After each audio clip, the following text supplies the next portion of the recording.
আসসালামু আলাইকুম, শুভ নববর্ষ। এটিএন বাংলার গ্রামগঞ্জের খবরে সবাইকে স্বাগত জানাচ্ছি। তানিয়া ইসলাম রাত্রি। শুরুতেই সংবাদ শিরোনাম। নতুন বছরের প্রথম দিনে সারা দেশে শিক্ষা প্রতিষ্ঠানে বই বিতরণ শুরু। একসাথে সব বই না পাওয়ায় উৎসবের আমেজ নেই শিক্ষার্থীদের মধ্যে। চট্টগ্রাম সমুদ্র বন্দরে ৩.২৭ মিলিয়ন কন্টেইনার ও কার্গো হ্যান্ডলিং এ নতুন রেকর্ড। আমদানি রপ্তানি বাণিজ্যে গতি আসার সম্ভাবনা। নানা আয়োজনে সারা দেশে পালিত হচ্ছে ছাত্রদলের ৪৬তম প্রতিষ্ঠা বার্ষিকী। শহীদ রাষ্ট্রপতি জিয়াউর রহমানের প্রতিকৃতিতে শ্রদ্ধা, আলোচনা ও শোভাযাত্রা। এবং চাঁপাইনবাবগঞ্জে ভূগর্ভস্থ পানির স্তর নেমেছে তলানিতে। গভীর নলকূপ থেকে উঠছে না পর্যাপ্ত পানি।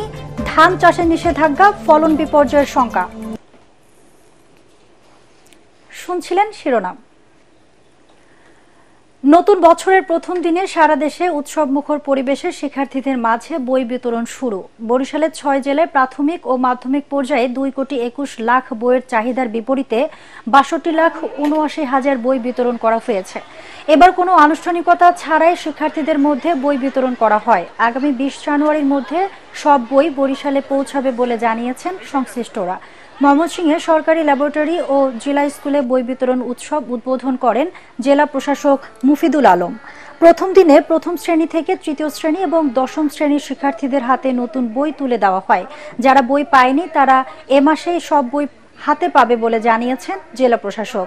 রংপুরে আনুষ্ঠানিকভাবে বই বিতরণ উৎসব না হলেও বছরের প্রথম দিনে কিছু নতুন বই পেয়েছে শিক্ষার্থীরা। সকালে প্রতিষ্ঠান প্রধানরা শিক্ষার্থীদের হাতে নতুন বই তুলে দেন। নতুন বই পেয়ে আনন্দ প্রকাশ করেছে শিক্ষার্থীরা।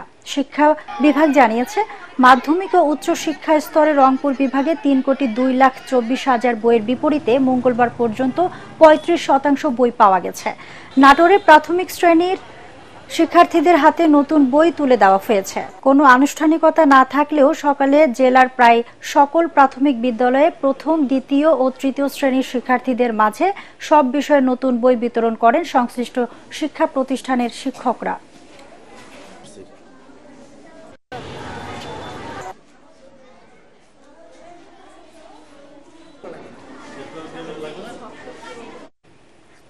কন্টেইনার ও কার্গো হ্যান্ডলিং এ নতুন রেকর্ড করেছে চট্টগ্রাম সমুদ্র বন্দর। সদ্য বিদায়ী বছরে ৩.২৭ মিলিয়ন একক কন্টেইনার এবং ১২৩ মিলিয়ন মেট্রিক টন পণ্য হ্যান্ডলিং হয়েছে এই বন্দর। মূলত স্থবিরতা কাটিয়ে দেশের আমদানি রপ্তানি বাণিজ্যে গতি আসার ফলে এই রেকর্ড হয়েছে বলে মনে করছেন বন্দর সংশ্লিষ্টরা। চট্টগ্রাম থেকে আরো জানাচ্ছেন সৈয়দ তামিম মাহমুদ।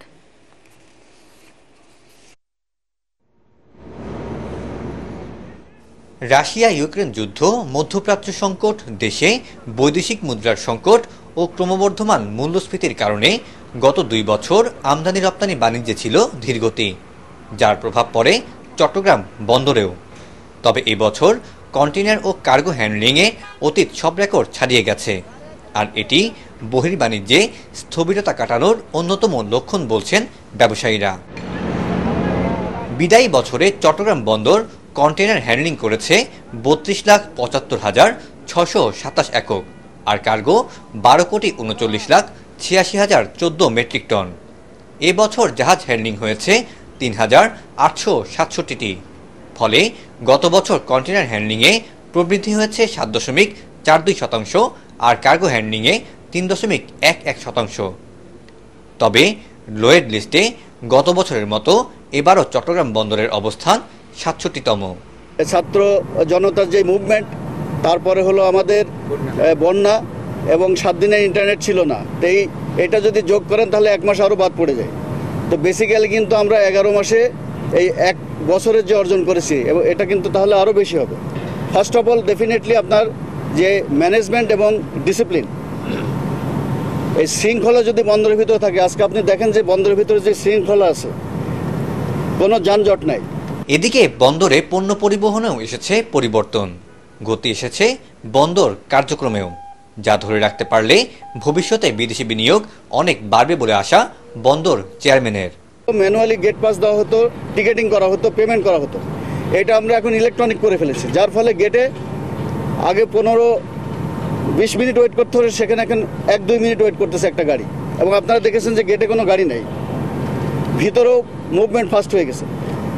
ইন অ্যাডিশন আমরা কোর্টের ভিতরে অনেক স্পেস বের করেছি। এই স্পেস বের করার ফলে হয়েছে হ্যান্ডলিং আমাদের ফাস্ট হয়ে গেছে। অন্যদিকে গতি পাচ্ছে বহুল প্রতীক্ষিত বে টার্মিনাল প্রকল্প। আগামী এপ্রিলেই বিশ্ব ব্যাংকের সাথে চুক্তির কথাও জানান বন্দর কর্তৃপক্ষ।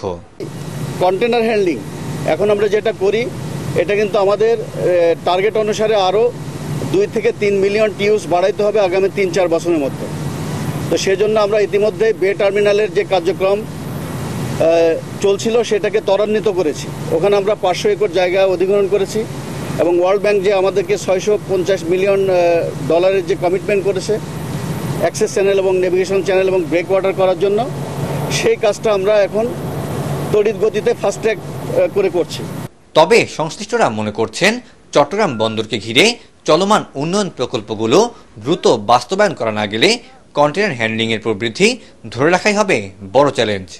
সৈয়দ তামিম মাহমুদ, এটিএন বাংলা, চট্টগ্রাম। চাঁদপুরে জাহাজে 7 খুনের ঘটনায় গ্রেপ্তারকৃত আসামি আকাশ মণ্ডল আদালতে স্বীকারোক্তিমূলক জবানবন্দি দিয়েছে। 7 দিনের রিমান্ড শেষে তাকে গতকাল বিকালে আদালতে নেওয়া হলে senior judicial magistrate Mohammad Murshedul আলমের কাছে 164 ধারায় জবানবন্দি দেয় আসামি আকাশ মণ্ডল। জবানবন্দি শেষে আদালত তাকে কারাগারে পাঠানোর নির্দেশ দেন। রাষ্ট্রপক্ষের আইনজীবী অ্যাডভোকেট কোহিনুর বেগম জানান, রিমান্ডে আকাশ মণ্ডলের কাছ থেকে গুরুত্বপূর্ণ তথ্য পাওয়া গেছে। মাস্টার মাইন্ড হিসেবে ঘটনায় নিজের সম্পৃক্ততার কথা স্বীকার করে আদালতে 164 ধারায় জবানবন্দি দিয়েছে সে।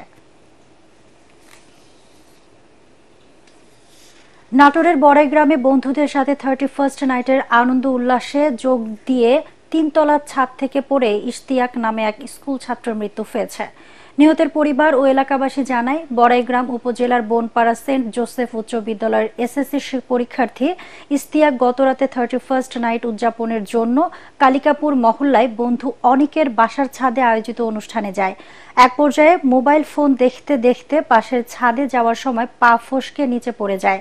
পরে তাকে উদ্ধার করে স্থানীয় ক্লিনিকে নেওয়া হলে চিকিৎসক ইশতিয়াককে মৃত ঘোষণা করেন। খবর পেয়ে রাতেই পুলিশ ঘটনাস্থল পরিদর্শন করে।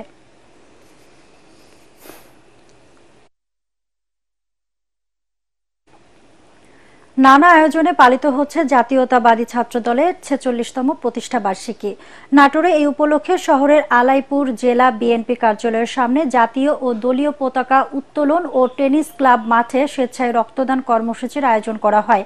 এ সময় কর্মসূচিতে জেলা বিএনপির সদস্য সচিব রহিম নেওয়াজ, যুগ্ম আহ্বায়ক ফরহাদ আলী দেওয়ান শাহিন ও সদর উপজেলা বিএনপির সাধারণ সম্পাদক ফয়সাল ইসলাম আবুল সহ বিএনপি ও অঙ্গ সংগঠনের নেতারা উপস্থিত ছিলেন।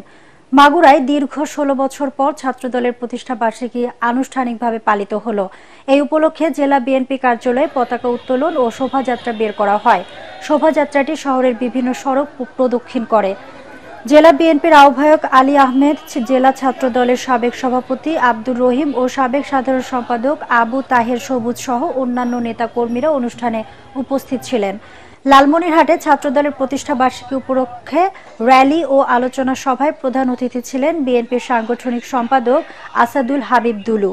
এ সময় তিনি বলেন, রাজনৈতিক সরকার ছাড়া দেশ সুষ্ঠুভাবে পরিচালিত হয় না। চুয়াডাঙ্গায় ছাত্রদলের প্রতিষ্ঠা বার্ষিকী উদযাপন উপলক্ষে শহরের সাহিত্য পরিষদ চত্বর থেকে শোভাযাত্রা বের করা হয়। শোভাযাত্রাটি বিভিন্ন সড়ক ঘুরে একই স্থানে গিয়ে শেষ হয়। জেলা ছাত্রদলের সভাপতি শাহজাহান খান সহ অন্যান্যরা এ সময় উপস্থিত ছিলেন। হবিগঞ্জের বানিয়াচংয়ে ছাত্রদলের প্রতিষ্ঠা বার্ষিকী উপলক্ষে স্থানীয় স্মৃতিসৌধের পাশ থেকে র্যালি বের করা হয়। র্যালিটি বড়বাজার হয়ে শহীদ মিনারের সামনে গিয়ে সমাবেশে মিলিত হয়। উপজেলা ছাত্রদলের নেতাকর্মীরা এ সময় উপস্থিত ছিলেন।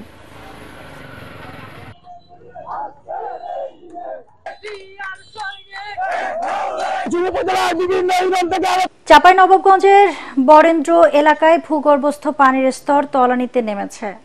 এসব এলাকার গভীর নলকূপ থেকে উঠছে না পর্যাপ্ত পানি। সংকট মোকাবেলায় ধান চাষে নিষেধাজ্ঞা দিয়েছে বরেন্দ্র বহুমুখী উন্নয়ন কর্তৃপক্ষ বিএমডিএ। ফলে আসন্ন ইরি বোরো মৌসুমে কৃষকদের বিপুল পরিমাণ জমি পতিত থাকার আশঙ্কা দেখা দিয়েছে। চাঁপাইনবাবগঞ্জ প্রতিনিধি নাসিম মাহমুদের পাঠানো ছবি ও তথ্যে জানাচ্ছেন তামান্না জেনিফার। চাঁপাইনবাবগঞ্জে ইরি বোরো ধানের ভরা মৌসুমে ফসলের জমিতে সেচ কাজের প্রধান অবলম্বন গভীর নলকূপ। ধান রোপণ থেকে ধান কাটা পর্যন্ত নির্বিঘ্ন ছিল কৃষিকাজ। তবে বছরের পর বছর ধরে এভাবে গভীর নলকূপের মাধ্যমে পানি উত্তোলনের ফলে ভূগর্ভস্থ পানির স্তর ঠেকেছে তলানিতে। বরেন্দ্রভূমি, বিশেষ করে চাঁপাইনবাবগঞ্জ সদর, নাচল ও গোমস্তাপুর এলাকায় এখন গভীর নলকূপেও পর্যাপ্ত পরিমাণ পানি উঠছে না। ফলে অব্যাহত পানি সংকট মোকাবেলা ও ভূগর্ভস্থ পানির স্তর রক্ষায় নতুন সিদ্ধান্ত নিয়েছে বরেন্দ্র বহুমুখী উন্নয়ন কর্তৃপক্ষ। ইরিতে আপনার পানি চাষটা বেশি লাগবে, এই কারণে এই যে ডাল, এই যে মুসরি, গম, বুট এই চাষগুলো করতে বলেছে। বন অফিস থেকে আমাকে বললো যে পানি তো সেগুলো সংকট হয়েছে এখন, তো আমরা এত দূর তুমি আবাদ দিবা না, মোটামুটি এখন কি যে আছে 50 বিঘা কি 100 বিঘা, তুমি অর্ধেক কমাবে ধানের সঙ্গে। একটি নলকূপের সেচ স্কিমের অর্ধেক জমিতে ইরি বোরো চাষ করা যাবে, বাকি অর্ধেক জমিতে চাষ করতে হবে অন্য ফসল, যে ফসলে তেমন সেচ লাগে না। ইরির আবাদে যথেষ্ট পরিমাণ পানি লাগে, কিন্তু সেই পানিটা তো আমরা পাবো না। আমরা যে পানির আমার প্রয়োজন সে পানিটা আমরা পাচ্ছি না। ভূগর্ভস্থ পানির উপর চাপ কমাতে এমন উদ্যোগ বলে জানান বিএমডিএ এর এই কর্মকর্তা। বিএমডিএ এর নতুন সেচ নীতিমালার কারণে এবার ইরি বোরো চাষ অর্ধেকে নেমে আসার আশঙ্কা রয়েছে। ধানের উৎপাদন স্বাভাবিক রাখতে বিষয়টি ভেবে দেখার দাবি কৃষকদের। Bureau report, ATN Bangla.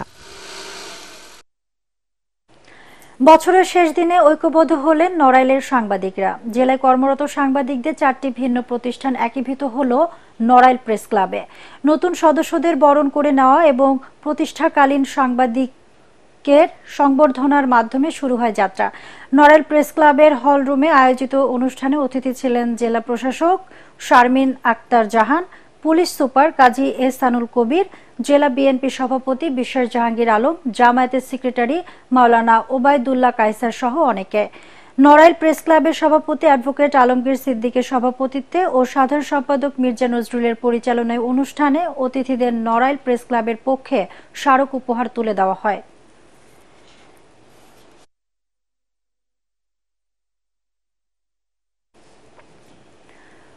ঊনচল্লিশতম প্রতিষ্ঠা বার্ষিকী উপলক্ষে গাইবান্ধা ও জামালপুরে আনন্দ র্যালি ও আলোচনা সভা করেছে জাতীয় পার্টি। এ উপলক্ষে গাইবান্ধায় র্যালি বের করা হয়। পরে স্থানীয় পাবলিক লাইব্রেরি মিলনায়তনে আলোচনা সভায় প্রধান অতিথি ছিলেন জাপা প্রেসিডিয়াম সদস্য ও সাবেক সংসদ সদস্য আব্দুর রশিদ সরকার।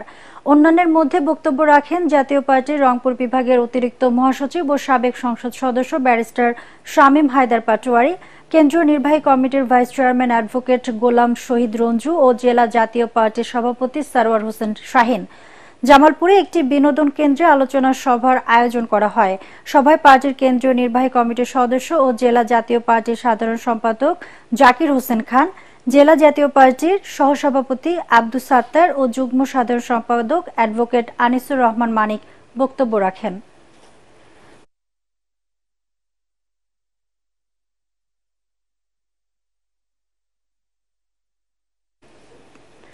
পল্লীকবি জসিমউদ্দিনের ১২৩তম জন্মদিন আজ।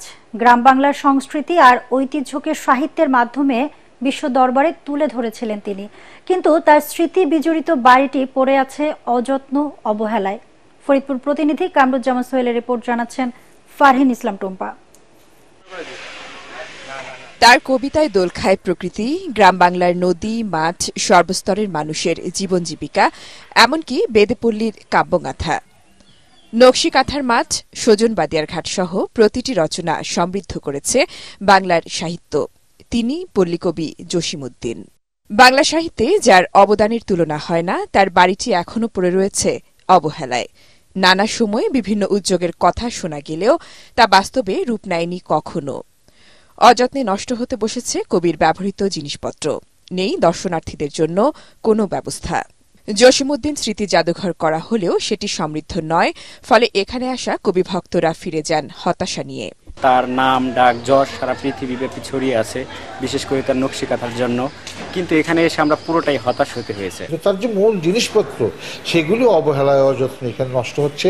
এটা পরিবার যদি এটা সিনসিয়ারলি এগিয়ে আসতেন তাহলে জসিমউদ্দিনকে আরো পরিষ্কারভাবে মানুষের এই প্রজন্মের কাছে তুলে ধরা সম্ভব। পল্লীকবির স্মৃতি বাঁচিয়ে রাখতে স্থানীয় প্রশাসন সহ সংশ্লিষ্টদের এগিয়ে আসার আহ্বান কবি প্রেমীদের। এই জায়গাতে আমার মনে হয় যে আরেকটু সংস্কারের প্রয়োজন আছে। তো আমরা আশা করব যে পল্লী কবি জসিমউদ্দিনের যে বাড়িটি যে অবস্থায় আছে এই অবস্থায় রাষ্ট্রীয়ভাবে সংরক্ষণ করা হোক এবং আরো বেশি বরাদ্দ দিয়ে ওইটাই একটি পূর্ণাঙ্গ একটা সংস্কৃতি কেন্দ্র তৈরি করা হোক। ওই পল্লী কবি জসিমউদ্দিনের বাড়ি ঘিরে যে মেলা হয় অথবা যে অনুষ্ঠান হয় সেখানে অংশগ্রহণ করতে পারে। জন্ম ও মৃত্যু বার্ষিকী পালনে সীমাবদ্ধ না রেখে বছর জুড়েই কবির বাড়ির আঙিনায় ভক্ত অনুরাগীরা আসতে পারে এমন উদ্যোগ নেয়ার দাবি জেলাবাসীর। Bureau report, ATN Bangla. এদিকে নানা আয়োজনের মধ্য দিয়ে ফরিদপুরে পালিত হলো পল্লী কবি জসিমউদ্দিনের জন্মবার্ষিকী। এই উপলক্ষে সকালে তার কবরে পুষ্পমাল্য অর্পণ করে জেলা প্রশাসন, পুলিশ সুপার, জসিমউদ্দিন ফাউন্ডেশন সহ বিভিন্ন সামাজিক ও সাংস্কৃতিক সংগঠন। এরপর জেলা প্রশাসনের আয়োজনে অনুষ্ঠিত হয় আলোচনা সভা। অনুষ্ঠানে জেলা প্রশাসক কামরুল হাসান মোল্লা, পুলিশ সুপার আব্দুল জলিল, কবির ছোট ছেলে খুরশিদ আনোয়ার ও সাংস্কৃতিক ব্যক্তিত্ব এম এ সামাদ বক্তব্য রাখেন। পরে কবির আত্মার শান্তি কামনায় দোয়া অনুষ্ঠিত হয়।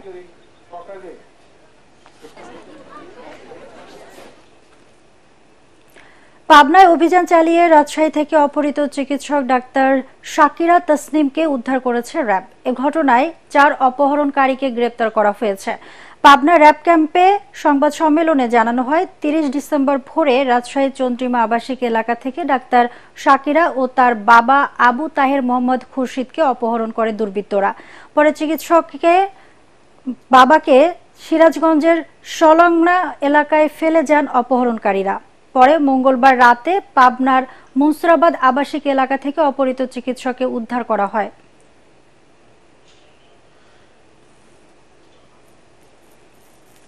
এসো দেশ বদলাই, পৃথিবী বদলাই, এই প্রতিপাদ্য নিয়ে নতুন বাংলাদেশ গড়ার প্রত্যয়ে দ্বীপ জেলা ভোলাতে শুরু হয়েছে তারুণ্যের উৎসব। প্রায় 2 মাস ব্যাপী এই উৎসবের উদ্বোধন করেন জেলা প্রশাসক আজাদ জাহান। পরে জেলা প্রশাসকের কার্যালয়ের সামনে থেকে বর্ণাঢ্য র্যালি বের হয়। উৎসবের অংশ হিসাবে ভোলা জেলায় ক্রীড়া প্রতিযোগিতার আয়োজন, যুব সমাবেশ, গণমাধ্যম ও সামাজিক যোগাযোগ মাধ্যমে সচেতনতামূলক প্রচার ও জুলাই বিপ্লবের চিত্র প্রদর্শনী সহ নানা অনুষ্ঠান থাকবে। ভোলা জেলা প্রশাসন এসব আয়োজন করবে।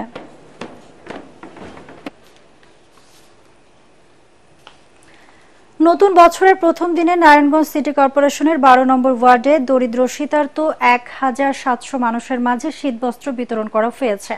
সকালে স্থানীয় বিত্তবানদের সহযোগিতায় নগরীর ডন চেম্বার এলাকায় এসব শীতবস্ত্র বিতরণ করা হয়। সাবেক কাউন্সিলর শওকত হাশেম শকু সহ গণ্যমান্য ব্যক্তিরা এ সময় উপস্থিত ছিলেন।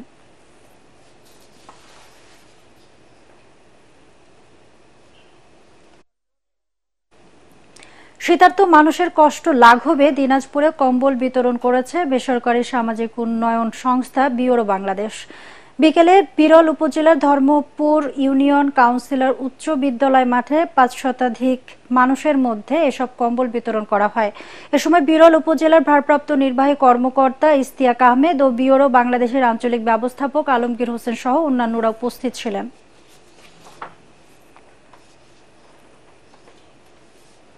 সমতল ভূমিতে বসবাসরত অনগ্রসর ক্ষুদ্র নৃগোষ্ঠীর আর্থসামাজিক ও জীবন মানোন্নয়নের লক্ষ্যে জয়পুরহাটে সমন্বিত প্রাণী সম্পদ উন্নয়ন প্রকল্পের আওতায় সুফলভোগীদের মধ্যে ষাঁড় গরু বিতরণ করা হয়েছে।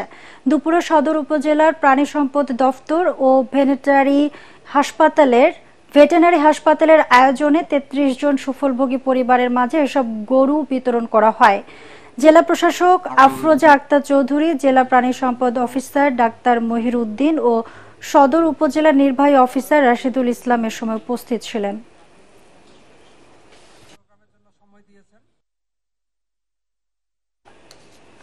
দর্শক, পরবর্তী সংবাদ দেখার আমন্ত্রণ জানিয়ে এখনকার মতো শেষ করছি। এটিএন বাংলা সংবাদ ইউটিউবে দেখতে ব্রাউজ করুন youtube/ATN বাংলা নিউজ। ধন্যবাদ সবাইকে।